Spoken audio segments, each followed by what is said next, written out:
In at number 10, Kathy Griffin and Anderson Cooper. Kathy Griffin and Anderson Cooper used to host the New Year's Eve show in New York City together, but after what Kathy did, she soon would be replaced. Kathy, being a comedian who was desperate for attention, decided to make a very political statement when she posed with a fake severed head. The problem was that this head was a replica of Donald Trump's head, and despite Cooper being a Democrat, he publicly cut ties with Griffin.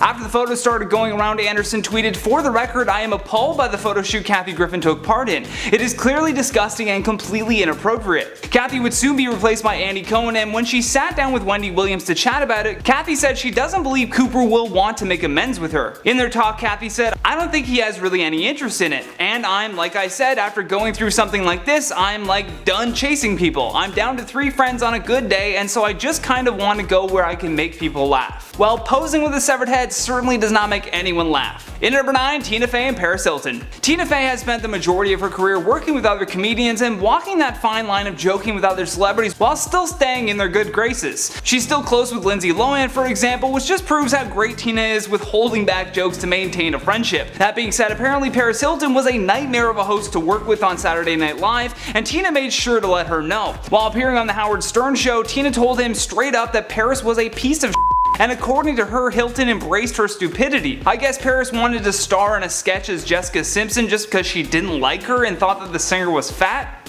Actual thing she said. So right away she was being a nuisance with trying to switch up sketches to please her own ego, and then Tina claimed that Paris barely even acknowledged the rest of the cast. In at number 8, James Franco and Tyrese Gibson. So if you really had to throw down with Tyrese, what would happen? Tough fight.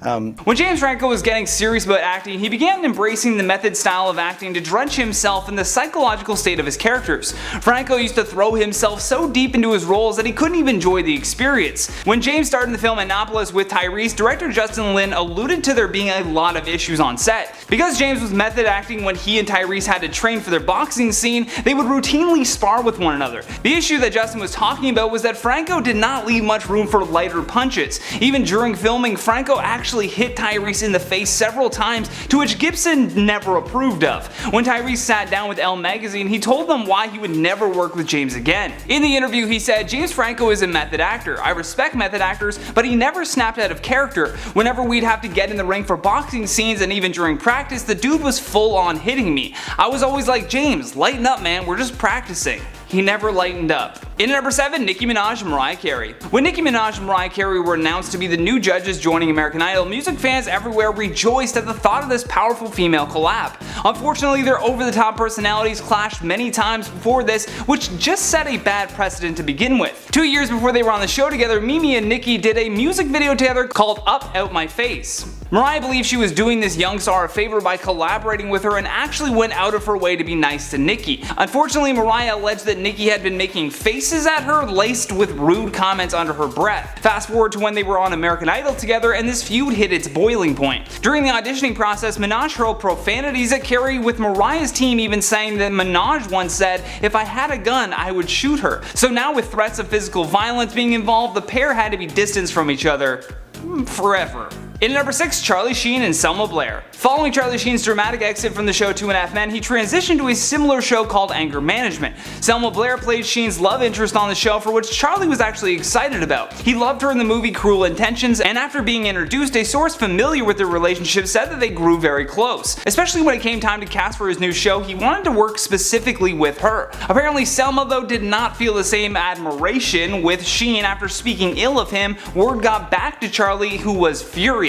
Selma had complained about how late Charlie is to rehearsals and told this friend that the whole cast was bothered by it, but he was the star of the show, so they just stayed quiet. Charlie ended up telling the show's producer that either she goes or he goes, which resulted in Selma's character being written off the show, and the pair have never worked together since. In number 5, Bruce Willis and Kevin Smith. Way back in 2010, it was the film Cop Out that publicly destroyed the working relationship between Bruce Willis and Kevin Smith. Critics called the film joyless, pointless, and humorless, which was already a devastating blow because they didn't even make back their $55 million budget. While Kevin was on Mark Maron's podcast, he claimed that working with Bruce was soul-crushing. He claimed that Bruce wouldn't even sit for a poster photo shoot for the movie and was angered by him not wanting to do his job. Kevin went on to say, "Everyone knows who it is. Put it this way. Remember the really funny guy in the movie? It ain't him. He's a dream. Tracy Morgan I would lay down in traffic for. Were it not for Tracy, I might have killed myself or someone else in the making of that movie.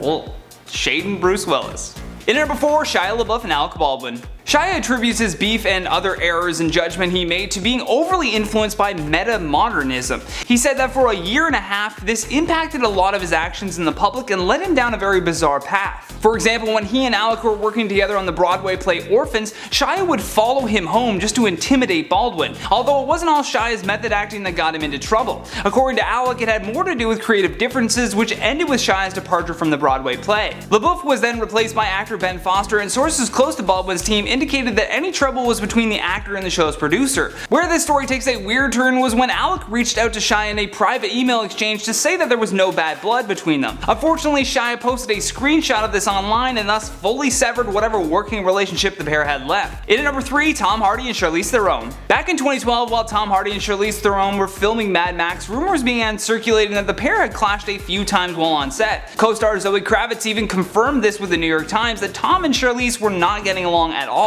In hindsight, Charlize said that she didn't have enough empathy to really understand what Tom must have felt like slipping into Mel Gibson's shoes. Hardy was playing the title role, which was taking off from the previous Mad Max films that Gibson had made famous. During a chat with Vanity Fair, Charlize had this to say: "That is frightening, and I think because of my own fear, we were putting up walls to protect ourselves instead of saying to each other, this is scary for you and this is scary for me too, let's be nice to each other, and in a weird way, we were functioning like our characters, everything was about survival." Tom agreed with her thoughts after the fact and also said to the Times, "I think in hindsight I was in over my head in many ways. The pressures on both of us was overwhelming at times. What she needed was a better, perhaps more experienced partner in me. That's something that can't be faked. I'd like to think that now that I'm older and uglier, I could rise to that occasion." In at number 2, Kiefer Sutherland and Freddie Prinze Jr. In the late 1990s, Freddie Prinze Jr. was a big movie star and already had She's All That and I Know What You Did Last Summer under his belt. Eventually in 2010, he ended up co-starring in the show 24 with Kiefer Sutherland that almost led to him quitting acting outright.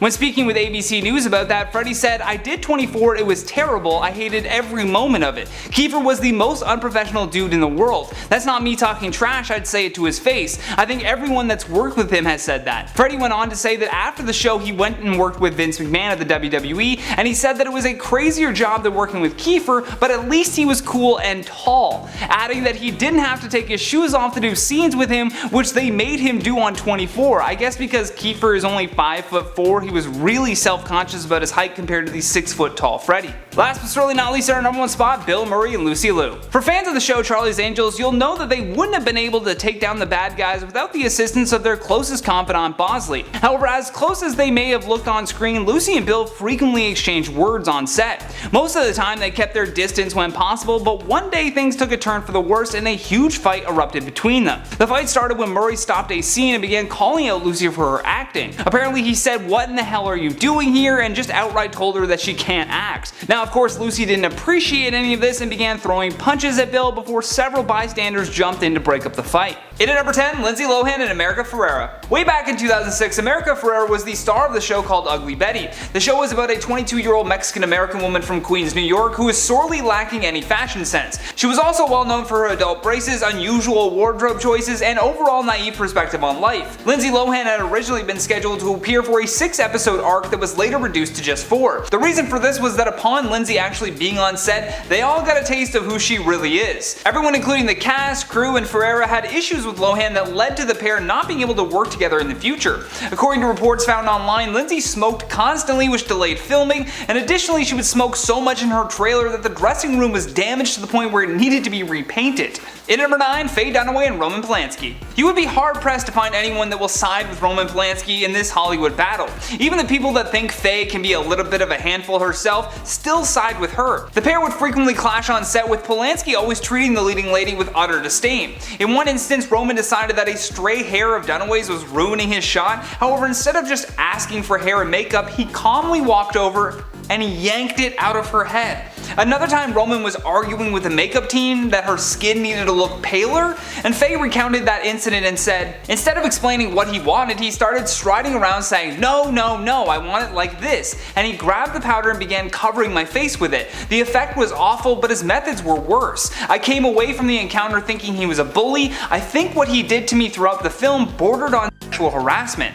safe to say they'll never work together again. In at number 8, Ian Somerhalder and Nina Dobrev. For fans of the show Vampire Diaries, you probably already know the drama between these two. Before Ian swept her off her feet, Nina had sworn to never date her co-stars. However, Ian Somerhalder had more charm than his fictional character Damon, and Nina decided to break her set of rules, thus the two became a couple. While the relationship ended back in 2013, fans still have not gotten tired of reminiscing about their romance. Rumors even began circulating about a potential season 9 of Vampire Diaries, although according to both Dobrev and Somerhalder, they refused to reprise their old roles and rehash everything between each other. In at number 7, Pink and Christina Aguilera. Pink and Christina Aguilera teamed up with Missy Elliott, Lil' Kim, and Maya for the 2001 hit called Lady Marmalade. The two singers began their beef when Aguilera said Lady Marmalade was the most relevant music video of Pink's entire career, and I mean, if those aren't fighting words, I don't know what are. After years of going back and forth with one another, Pink says that the two have finally made amends, and their love for music is what brought them closer together again. However, Christina Aguilera has yet to respond or bury the hatchet. While playing a game of Plead the Fifth with host Andy Cohen, Pink spoke more about what caused their beef in the first place. She went on to say, "We were super young and super new at the whole thing, and I think I'm an alpha and she's an alpha. I'm used to taking my altercations physical and she's used to having them verbal. We're just very different,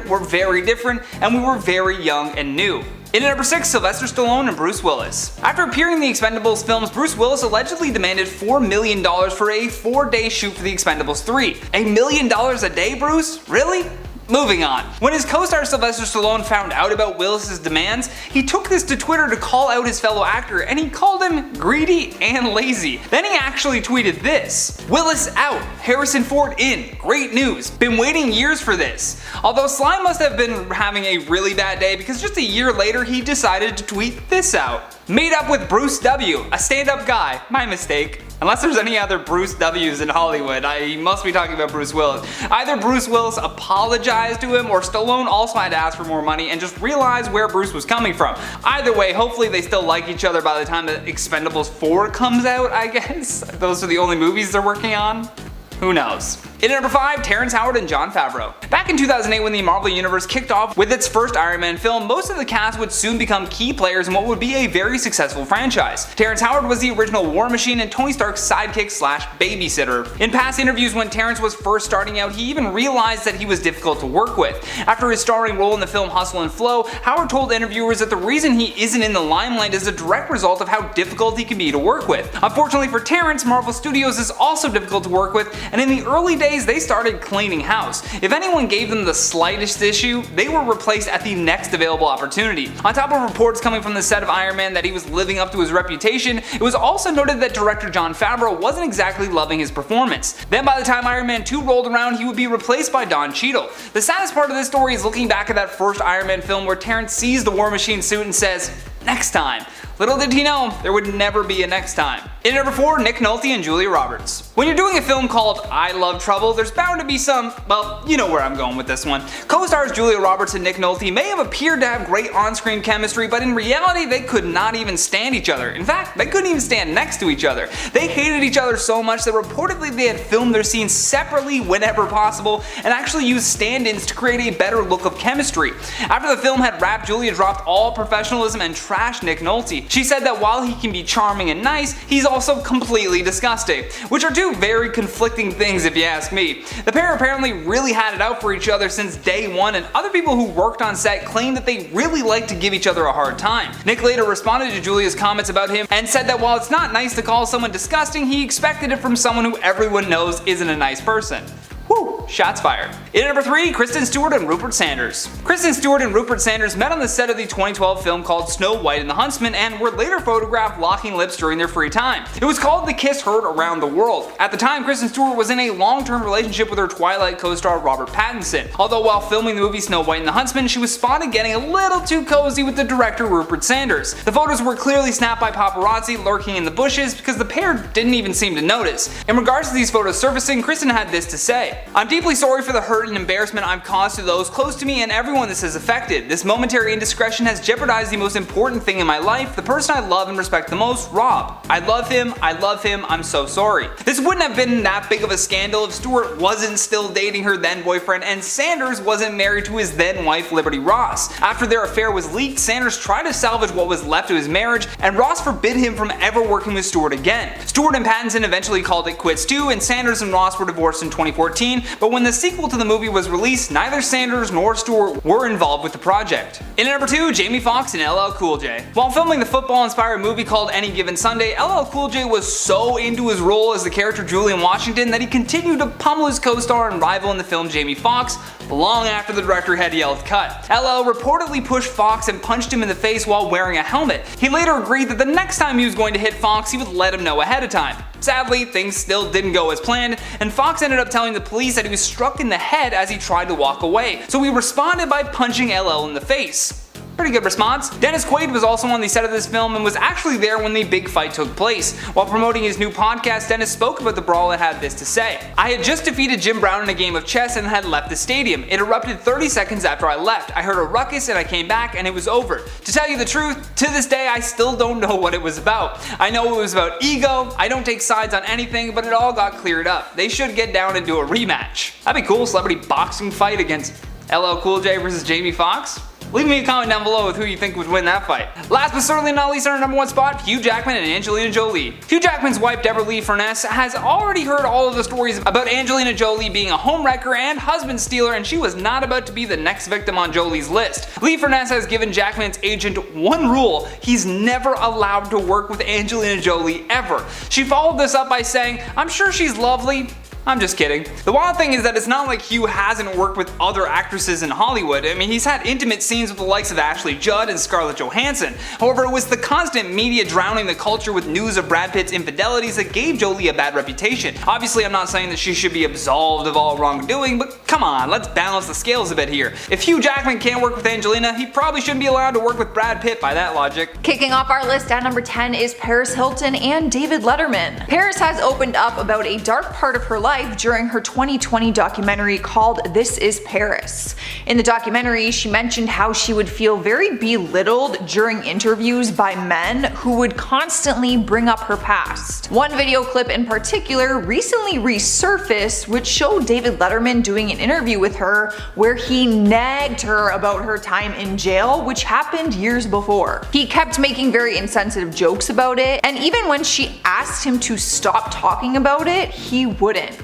She has spoken out about it recently and said that he was purposely trying to humiliate her, even admitting that she would ask him to stop during commercial breaks, but he still wouldn't. Apparently, he had agreed before she even went on the show that the subject of jail would be off limits. After she threatened to never return to his show, he apologized and she came back years later, but now she's advocating for other women in the industry for being targeted by the media. It's hard to say if she will return to a show ever again as of right now. Up next, number 9 is Armie Hammer and basically everyone in Hollywood right now. I can't really pinpoint just one person who he is forbidden to work with, because as of right now, he is being dropped from a lot of studios and films. His career came crashing down in recent months after he was accused for sexually assaulting and abusing women from his past. He's in the middle of defending himself against these legal claims, and it was announced that he was dropped from his movie The $1 Billion Spy. Not only that, but all studios are now ending their business relationships with him. But it causes a big dilemma for studios involving his films that have already been completed. Disney announced that they have bought themselves more time by postponing his movie Death on the Nile until February 2022. While some studios are planning to recast his roles, Disney has no plans of reshooting for now. It will all depend on how these claims play out and if he is found guilty or not in court. Cruising into number 8 is David Dobrik and Gabby Hanna. David is under a lot of heat right now after allegations surfaced of inappropriate behavior that happened within his iconic vlog squad. The content creator is facing serious allegations of sexual assault, and now people are thinking that Gabby Hanna might be the next person to speak up about what really went down in the vlog squad. Gabby was once a member of the squad but ended up walking away from it, and now people are wondering if these allegations might be the reason why. She posted a tweet saying, "About to get into some legal trouble and gonna effing like it." Fans immediately start questioning her if she is referring to the NDA that she once signed as a vlog squad member, because coming forward with the truth could be legal issues. But she wrote back to a fan on Twitter and said she never signed one, and said her lawyer will be calling her soon. We're not sure what will come from this, but people want to know if there is an underlying reason for her leaving the squad. She was once very close with David. I'm confused. Coming up next, number 7 is Sharon Osbourne and The Talk. Referring to her talk show and the people involved with it, she will not be working with them again, and it was confirmed when the network announced that she officially left. Feuds started on the show after she stuck up for Piers Morgan when he made comments saying he did not believe Meghan Markle's claims about the royal family. Sharon simply said that Piers should be allowed to have his own opinion, and that caused a lot of tension between Sharon and her other co-hosts. A feud broke out and they had to go to commercial break and bleep out a lot of profanity. The network publicly announced that she decided to leave the show and said, Sharon's behavior towards her co-host during the March 10th episode did not align with our values for a respectful workplace. Sharon mainly got into it with her co-host Cheryl Underwood, so they, particularly, probably won't work together anytime soon. Moving on to number 6, we have Cole Kerrigan and Tana Mongeau. The YouTubers have been friends for years and were recently living together, so fans were shocked when tension was exposed between them. Well, more than tension, a lawsuit to be exact. Cole went on Instagram and exposed different screenshots and emails explaining that Tana hired a hacker to delete all of his social media accounts. He shared screenshots of a cease and desist note that he received via text message, which appears to come from Tana's lawyer, which told him he must pay $100,000 after breaching a contract that he signed. However, the cease and desist note didn't even get his name right. It actually called him Corey, not Cole. He went on Instagram Live to explain the tension between them and the falling out that they had while living together, but that he never expected it to get to this. He also claimed that Tana pays a hacker every month and revealed his Instagram handle, saying that he is a professional hacker. You can actually go creep him on Instagram. Cole made it clear that he is going to be taking this to court and do everything he has to do to get justice. Halfway through the list, at number 5 is Harry Jowsey and Francesca Farago. The two of them started dating on the Netflix series Too Hot to Handle, and it seemed like they were going to last forever. Honestly, they were adorable. I was rooting for them. But then things got heated online and Francesca made a YouTube video claiming he had cheated on her. Of course, her millions of fans quickly turned against him and he was getting cancelled. But then months down the road, Harry went on the Call Her Daddy podcast and explained his side to the story. He said they broke up on civil terms and even filmed a breakup YouTube video together that they agreed to post at the same time to make sure their PR was still in good standings with everyone, including fans. But then she posted the video slamming him and everything went downhill very fast. He denies cheating on her and says he started talking to a girl after they broke up. He wishes her well, but they are no longer on good terms, and I don't see them ever working together or even talking ever again. In the number 4 spot is Dr. Phil and Bad Baby. The only work they ever did together was their time on the Dr. Phil show when she appeared as a guest. But they will not be doing any work together ever again after Bad Baby posted a serious YouTube video where she spoke about the abuse she experienced at the Turnabout Ranch that he sent her to. She first appeared on the Dr. Phil show back in 2016 at just 13 years old because she had behavioral issues at home and her mom brought her on the show. She was sent to the ranch from Dr. Phil's show, and it's good to point out that he sends a lot of his guests there. She revealed disturbing details about the treatment she and other troubled teens went through at that program. In her video, she publicly called out Dr. Phil, demanding him for an apology, and said that he needs to stop sending other teens there. She actually wasn't the only person to speak out about these allegations at that ranch. Other people that he sent there have made the same allegations. So far, Dr. Phil has not apologized. Taking over the 3rd spot is Bryce Hall and Addison Rae. The two TikTok stars seemed like they were going to be the next big couple in Hollywood, and for a while they were. They were making videos together, working together almost every day. But then things got really messy when rumors started going around claiming that he was cheating on her. He cleared up the rumors in a YouTube video and said he was the one who ended the relationship and that he did not cheat on her. They'd broken up a month before any of these rumors even came to light. He alleged that the cheating gossip was part of a $75,000 extortion attempt, and that is when lawyers got involved. But even after he revealed all the chaos that's been going on between them, he said that they talk occasionally and that they are still on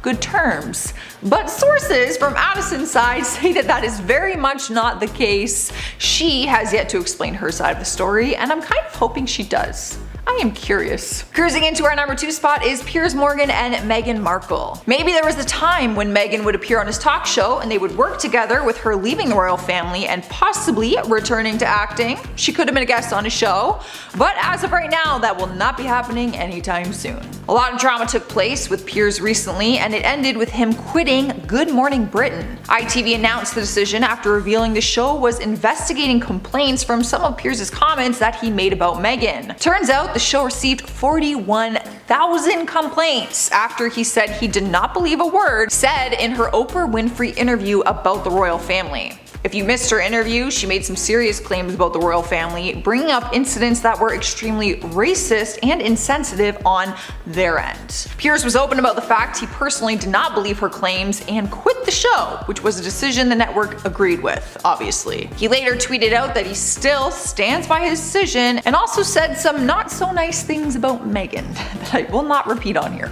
In our number 1 spot is Amber Heard and Johnny Depp. I don't think they would ever willingly work together in the future, but I don't think their lawsuit would legally allow them to. It's no secret anymore that they've been battling a massive lawsuit for years, ever since Amber accused him of physically abusing her back in 2016. After The Sun did an article on her allegations, calling Johnny a wife beater, he got into a lawsuit with them, and he's been battling both lawsuits ever since. Johnny lost sponsorships and roles, including his one in the Fantastic Beasts 3 movie. It was also recently announced that he officially lost his libel case against The Sun. Although that legal case has now come to an end, he is still fighting a $50 million defamation lawsuit against Amber, which is scheduled to begin May 3rd. The world is anxiously waiting, and by that I mean me.